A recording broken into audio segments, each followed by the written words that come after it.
മാത്രമല്ല എൻ്റെ കൂടെ സഹായിക്കാൻ ജിതിൻ എന്ന് പറഞ്ഞൊരു എഡിറ്റർ ഉണ്ടായിരുന്നു. കൂടെ നന്ദഗോപൻ, റഫീഖ് വീര, ഞങ്ങളെല്ലാവരും കൂടെ ചേർന്ന് ചെയ്തൊരു ട്രെയിലറാണ്. ജിതിൻ ഇവിടെ ഉണ്ടോ? ജിതിൻ പക്ഷെ ഐഡിയ മുഴുവൻ ഷൈൻ്റെ തന്നെയായിരുന്നു. ശരിക്കും റൊമാൻറ്റിക് ആക്കി, ഇങ്ങനെയല്ല എന്റെ റൊമാൻസ് എന്ന് പറഞ്ഞിട്ടാണ് ട്രെയിലർ പൊളിച്ചത്. ആ പിന്നെ ആദ്യമേ വേറൊരു ദിവസമാണ് നമ്മൾ പ്ലാൻ ചെയ്തത്. പക്ഷെ അന്ന് നമ്മുടെ മലയാളത്തിൻ്റെ മഹാനായ പ്രതിഭ ശ്രീനിവാസൻ സാർ നമ്മളെ വിട്ടുപോയി. അപ്പോൾ സാറിന് ഈ അവസരത്തിൽ ഞാൻ പ്രണാമം അർപ്പിക്കുകയാണ്. ഷൈൻ ബ്രോ പറഞ്ഞതുപോലെ ഒരുപാട് പ്രതിസന്ധികളിലൂടെ കടന്നു വന്നതാണ്. സിനിമാ ചിത്രീകരണത്തിലും റിലീസിൻ്റെ ടൈമിങ്ങിലും സെൻസർ ബോർഡിൻ്റെയും എല്ലാം വിഷയം നടന്നുകൊണ്ടിരിക്കുകയാണ്. ഷൂട്ടിംഗ് സമയത്തൊക്കെ പ്രശ്നങ്ങൾ ഉണ്ടാകുമ്പോഴത്തേക്കും ഞങ്ങളുടെ ഏക അത്താണി അല്ലെങ്കിൽ ഞങ്ങളുടെ ബലമെന്ന് പറയുന്നത് സോഹൻ ചേട്ടനായിരുന്നു. അത് ഞാൻ ഈ അവസരത്തിൽ പറയുകയാണ്.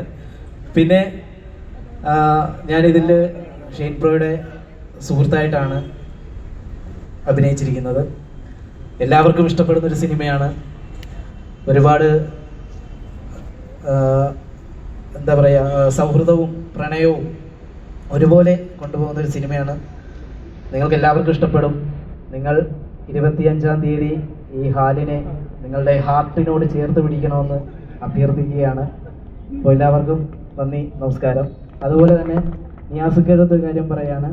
നിയാസിക്ക ഇപ്പോൾ പാടിയത് ഹിന്ദിയിലേക്ക് സാക്ഷിക്കൊന്ന് തർജ്ജമ ചെയ്ത് കൊടുക്കണം. പുള്ളിക്കാരിക്ക് മനസ്സിലാകാതെ കൈയടിക്കുമായിരുന്നു. എല്ലാരും ചൊല്ലണ്, എല്ലാരും ചൊല്ലണ്, എല്ലാരും ചൊല്ലണ്, എല്ലാരും ചൊല്ലണ്, ഹാലാണ് സിനിമയെന്ന്. നമ്മുടെ ഷൈനാണ്, നമ്മുടെ ഷൈനാണ് നായകനെന്ന്. ക്രിസ്മസ് വെക്കേഷൻ ഹാലൊന്ന് കണ്ടിട്ട് ആഘോഷമാക്കിയിടണം, നിങ്ങൾ ആഘോഷമാക്കിയിടണം.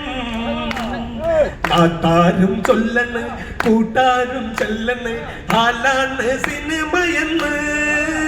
നമ്മുടെ ഷൈനാണ്, ആ ഷൈനാണ് നായകനെന്ന്.